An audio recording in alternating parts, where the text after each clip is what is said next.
All right, this is part 2 of a 3-part series doing a couple of half chickens. The first video showed you how to spatchcock a chicken and then also how to halve that chicken that you spatchcocked. I went ahead and halved it. We're gonna do 2 types of barbecue chicken and it's gonna be 3 separate videos. So this is the barbecue sauce video. And the first one we're gonna do is a Chipotle barbecue sauce, which is so good. So we're starting out with a couple of tablespoons of oil, just a neutral cooking oil. I'm using avocado oil, and I'm going to add to that almost a full onion. I just had some onion in the fridge, but you want to use a good medium-sized yellow onion. So I'm just going to get that in, and we're going to let this probably go less than medium heat for sure for about 6-8 minutes, something like that. We just want these onions to become translucent. We're not looking to brown them or caramelize them really. If they get a little bit brown, not a big deal, but we really just want them to become translucent. So like I said, 6-8 minutes. I got a kind of a big chunk in there, but that's okay. You'll see why later. But we're just going to let this go. And we'll bring you back when these are done and we'll get the rest of the ingredients in. Okay, our onions are nice and translucent. I've got the heat between low and medium. On mine, that's pretty low. But you definitely don't want to brown those onions. So now it's just a matter of getting the rest of the ingredients in. No particular order, it doesn't matter. I've got 2 cups of ketchup, first of all. So we're going to get that in, and that'll cool off the pan pretty quickly. Keep those onions from browning. There we go.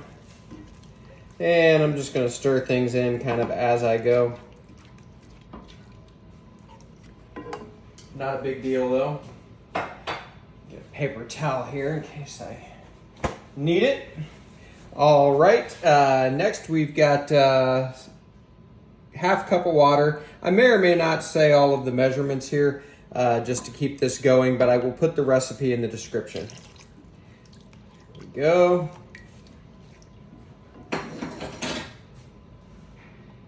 And I've got some apple cider vinegar.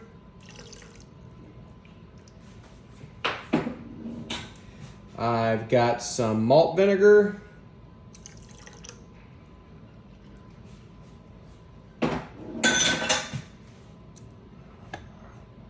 I've got some soy sauce. Of course, that's where our salt's going to come from. There's actually no salt in this, but that soy sauce will provide that salt. And then I've got onion powder, garlic powder, and black pepper. I've just got it all mixed together there. Again, measurements in the recipe.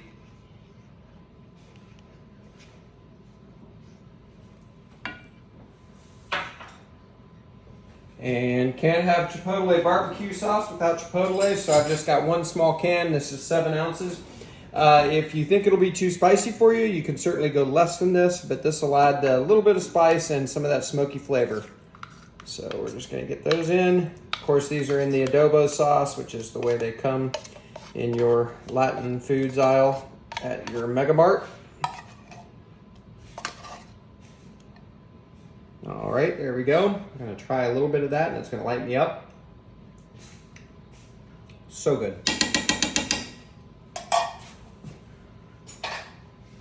All right, again, we're going to mix these up. Not worried about the big chunks of peppers. Again, you'll see why.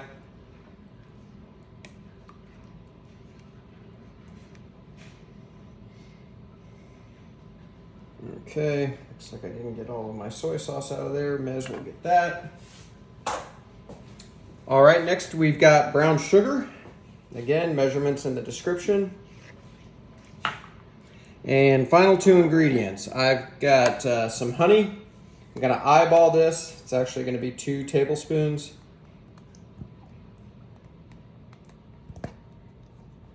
Certainly measure it out if you need to. I don't know how perfect I was there, but it'll be fine. And then I've got some molasses. Again, 2 tablespoons, I believe.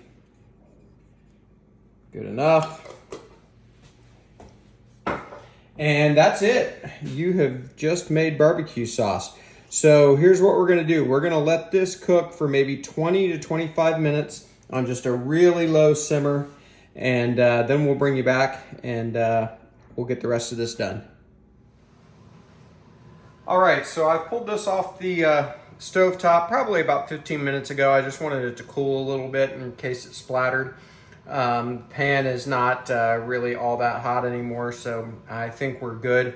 So you've actually got a few different options here. You could run this through a strainer just to strain everything out. If you were gonna do something like a meatloaf or something, using the onions that come out of this and even the chipotles might be really good in that. You can also throw it in a food processor or a blender. Totally fine, would work great. Probably even better than what I'm about to do. You could certainly leave it like it is. The chipotles would be pretty chunky in there. The onions would be a little chunky, but not as chunky as the chipotles, obviously. But I'm gonna use an immersion blender just because it's easier to clean up. A regular blender or food processor really would probably be better, but this is gonna work. So we're just gonna get this incorporated.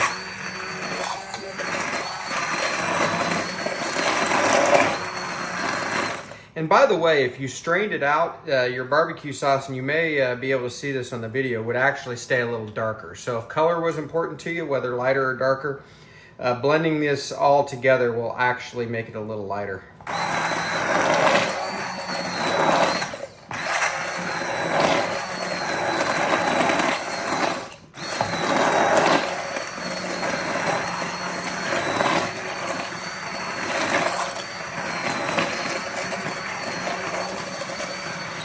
This is splattering a little bit, so I'm sort of glad I let it cool.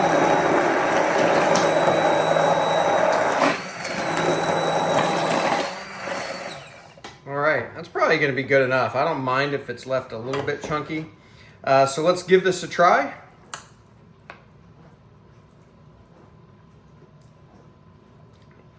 Oh, that is so good. That's gonna be my go-to barbecue sauce probably forever. Man, that's good.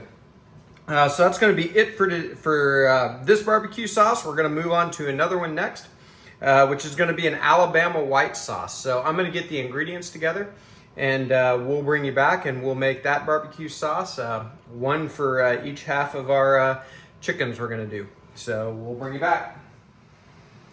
Okay, let's make some Alabama white sauce. So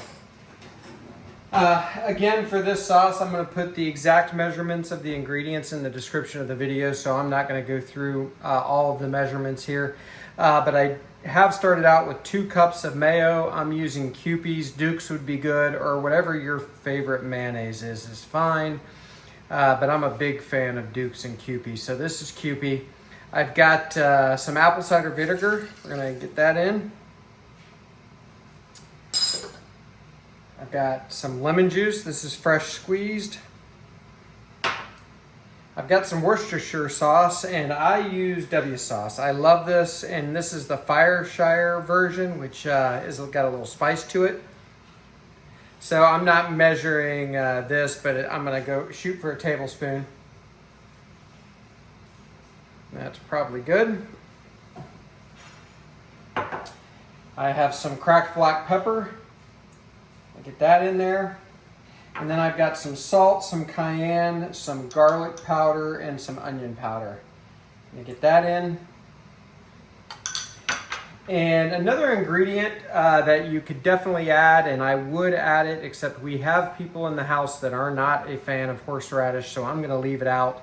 I might add it to some that I use myself. I love horseradish to a level anyway. But I'm not going to put it in this, but it's going to be in the ingredients list that you see in the description below. The other thing I'm going to use is use your favorite hot sauce. I'm going to use Killer Hogs hot sauce. It's just a really nice blend pepper sauce. I really love it. I'm going for we'll say a teaspoon or two. I'm just gonna do 10 shakes, so. There we go. And that's gonna do it. So now I've just got a whisk, and we'll get this whisk together. Try not to make a big mess while it's coming together. And we don't need a blender or anything for this. That is a classic Alabama white sauce. So that's gonna do it for my 2 sauces that we're gonna use on this chicken. This is gonna be video number 2 of 3. The next video is gonna be actually cooking the chicken halves. And we're gonna do that tomorrow. We're gonna let those dry brine overnight. Mostly because the weather, it might rain tonight, and I want to do these on the smoker for sure, and I just don't feel like dealing with it. And dry brining overnight is better than even just a few hours. So I am going to taste this sauce real quick.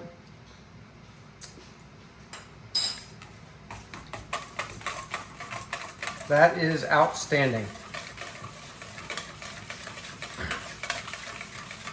Okay, that's gonna do it. See you next time. See you when we do these chickens in this 3-part series.